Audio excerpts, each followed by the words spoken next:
I started with speed in my DRP, and from that, making my own notes. So then I'd make sure that I'm watching those videos along with it. If I'm posted in the antenatal care, then I'll watch those videos along with it. So accordingly, I used to watch all videos and made separate copies for all specific things.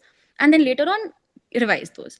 Also, mock tests and question banks. So mock tests are really important because mock tests, they actually help you get an idea of how the I bring in all the wishes and greetings on behalf of all the faculty members of Speed Medical Institute to you, Thank you. Dr. Bhakti Agrawal, for scoring a topmost rank of 38 in MCh OBG group in NEET Thank you. assessment 2025. Congratulations to you.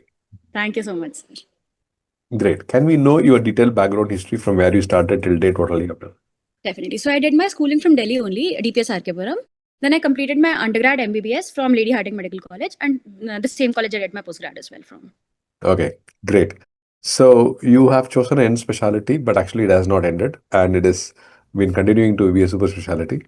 Now, Right. I mean, what is the inspiration? Where you mean, why you thought so? I mean, what is the super specialty you are interested in, reproductive medicine or gynecology? Can you share something on? Probably I'm interested in reproductive medicine Okay, because it has I feel that that is something that infertility and the entire spectrum of IVF and the entire spectrum is something that I'm interested in since a long time. It's not just been to postgrad. Before that also, I was always interested in that. okay, great. Can we know once you decided to do a super specialty and what all you did, what are your preparation strategy? Can you share Right. something on that to achieve what you achieved today? Right. So from the first year, I just focused on my ward and I did not really study specifically for any exam as such. I had my DRP, which is the rural posting, in my second year. At that point of time, I took the subscription for speed, during which I started watching because it's a lighter posting, right? So then I started watching those videos and making my own notes along with it. And then, as and when I had time, I started revising it. Okay. So, and then of course during the final year, I feel that the what you study for your exam, like the theory exam, the passing exam for MDMS, I think that is enough. If you study well and revise continuously, I feel that is good enough for anything. Great. So, how many questions were you able to attend this exam? I actually, so there are three sections, right? So the first section and the third section were relatively okay. The second section had a lot of neonatal questions in it. So that is one topic we generally tend to not focus on because we focus on the gynae and the obs aspect of it. So that is the section which had a little bit of problem for me. But otherwise, I attempted all questions. I attempted all of them, but I did not have enough time to review the questions that I had marked in the section 2. Okay, great. Yeah. Now, can we know about the paper? What do you feel about the paper? Was it of a PG exit standard or it will jump to the super specialty standard? What are the proportion of questions asked from general OBG, from reproductive medicine to gynecology?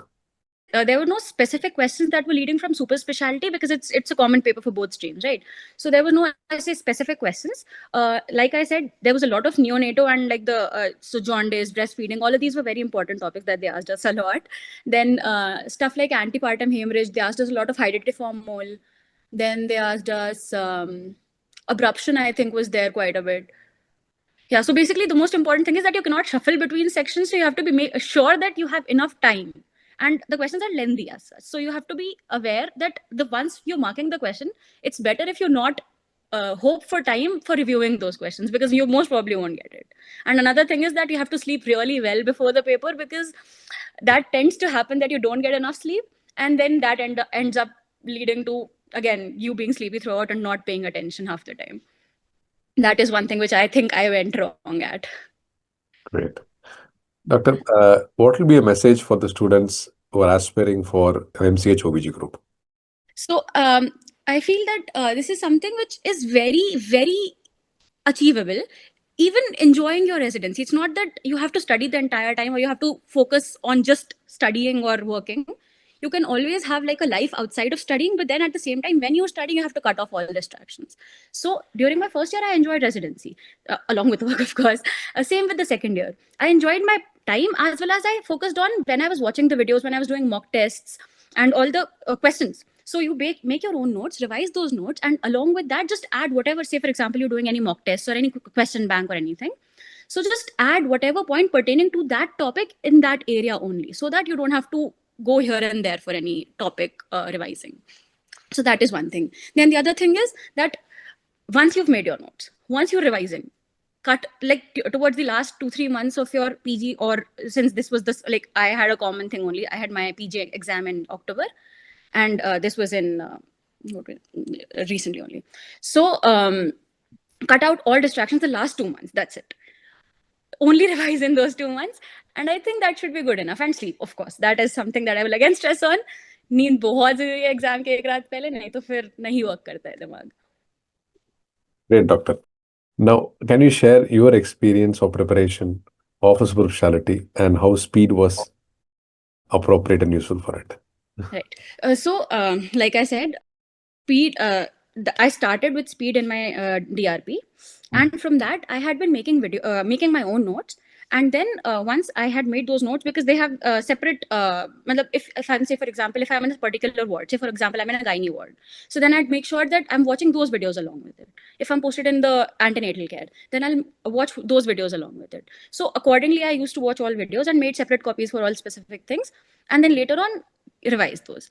Also, mock tests and question banks. So mock tests are really important, because mock tests, they actually help you get an idea of how the exam will be like, which otherwise you're absolutely blank at that point. So it's a surprise if you're not aware of how the exam will be.